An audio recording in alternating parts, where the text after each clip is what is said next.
स्वेच्छया तद्विजादेष्टे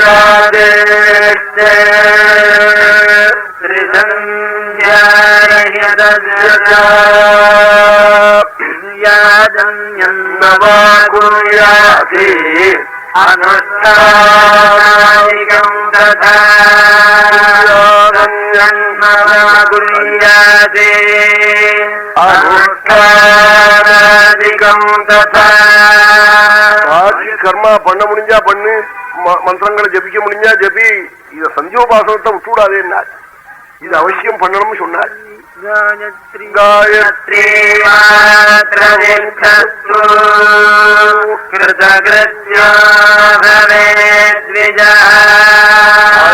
மட்டும் தன் சரியா ஜபிச்சு விட்டான்னா கிருதகிருத்தியனா ஆயிடுவான். காயத்ரி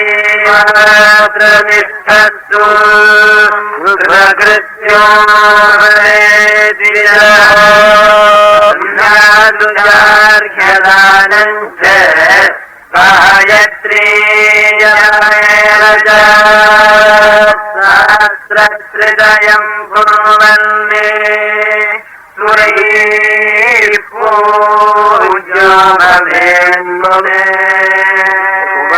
ஒருத்தன் சந்தியா காலத்துல அர்க்கிய பிரதானம் பண்ணி 3000 காயத்ரி ஜபிச்சு விட்டானே, தேவர்கள் இவனை வந்து பூஜை பண்ணுவாளாம் தேவலோகத்தில இருந்து.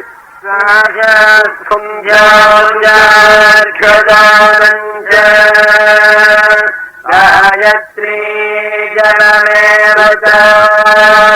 சஹஸ்ரத்ரிதயம் குர்வன்னே சுனே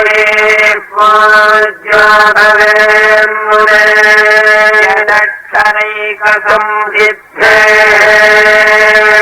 வர்த்ததே பிராமணோத்தமः ஹரிசங்கரகஞ்சோச்ச சூர்யாச்சந்திரஹுதாசனைः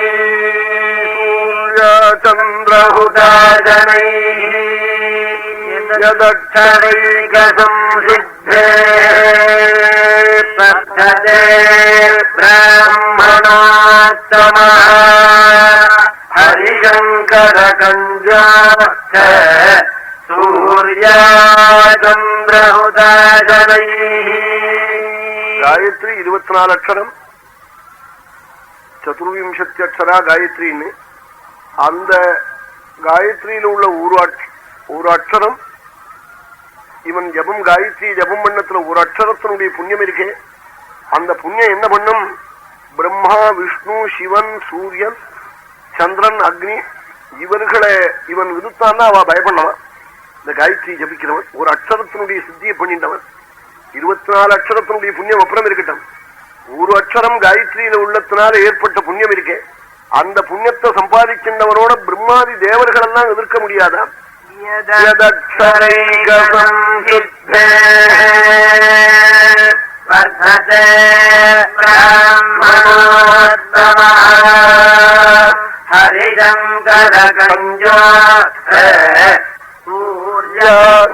சூர்யந்திரஹுதாசனைः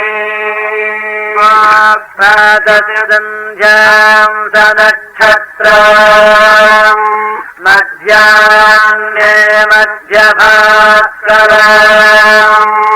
சூர்யாம் பச்சிமாம் சந்த்யாம் திஸ்ரசந்த்யா உபாததே பிராதசந்த்யாம் நக்ஷத்ரம்.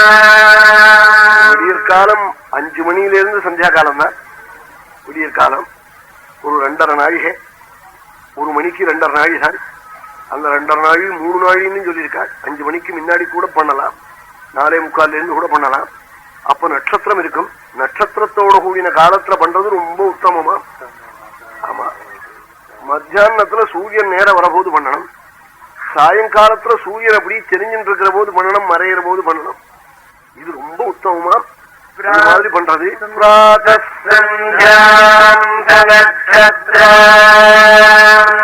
மத்யாஹ்னே மத்யபாஸ்கரம் சூர்யாம் பஸ்சிமாம் சந்த்யாம் திஸ்ரசந்த்யா உபாததே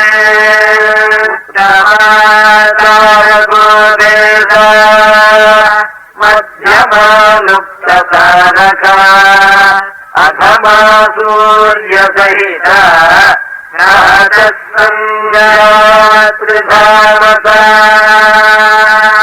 நட்சத்திரம் இருக்கிற போது விடியற்காலம் சந்தியோபாசனம் பண்றது உத்தமம். நட்சத்திரங்கள்லாம் அஸ்தமனத்தை அடைஞ்சு விடும், அப்படி கிழக்கு வெளுத்துட்டு இருக்கும், அப்பொழுது பண்றது மத்தியமம். சூரியன் உதயமான பிறகு சந்தியோபாசனம் பண்றது அதமம்.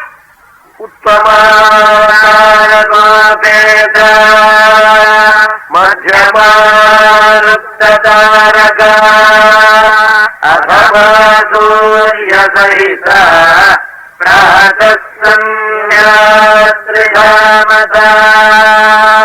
காலையில 5 மணிக்கு ஒருத்தன் சந்தியோபாசனம் பண்ணி காயத்ரியை சாஸ்திராவர்த்தி பண்ணி நின்றும் ஜபிச்சு விட்டானேயாடா, குடும்பத்துல எத்தனை விதமான கஷ்டங்கள் இருக்கும் இருக்கட்டும், அத்தனையும் போயிடும். 2 காரியம் சேர்த்து வச்சிருந்து தௌ பாதவுத்து சமூக கிருத்துவா, 2 காரியம் சேர்த்து வச்சிருந்து நல்லா நேரக்க நிக்கணும், ரைட்டா நிக்கணும், கைய மேல தூக்கிண்டு வஸ்திரத்துக்குள்ள கைய வச்சிருந்து முகத்தை மறைச்சிருந்து அது மாதிரி ஜபம் பண்ணணும். அதுக்கெல்லாம் காரணங்கள்லாம் ரொம்ப சொல்லியிருக்காரு. அப்படி ஜபிப்பதற்கு என்ன காரணம்னு இந்த பிரணவம் இருக்கே, ஓங்கார புருஷைவ காயத்ரி சுந்தரி மதா தயோ சயோக காலேது வஸ்திரமாச்சாத்ய கண்யதே. காயத்ரிங்கிறவள் திவ்ய ரூபவதியான ஸ்திரீ, இந்த ஓங்காரம் திவ்ய ரூபவானான பரமாத்மா. அவ 2 பேர்களும் கல்யாணம் பண்ணிக்கிறா போல, ஒரு மாலை போட்டு ஊஞ்சலாடுறா போல இந்த சமயம். அப்படிப்பட்ட ஒரு காலத்துல வஸ்திரத்துக்குள்ளே வஸ்திரம் ஆச்சாத்திய கண்ணியத்தை வஸ்திரத்துக்குள்ள கையை வச்சுன்னு ஜபிக்கணும்னு இப்படி எல்லாம் ரிஷிகள் பலவிதமான காரணங்கள் சொல்லியிருக்காள். வஸ்திரத்துக்குள்ள கையை வச்சுன்னு முகத்தை அப்படி மேல சூரியனுக்கு நேரம் அப்படி கையை உள்ள வச்சுன்னு அப்படி ஜபம் பண்ணணும். அது மாதிரி ஜபிச்சா 1000 ஆவர்த்தி ஜபிச்சு விட்டா அவன் சூரியனுக்கு சமானமா ஆயிடுவன்னு சொல்றாள்.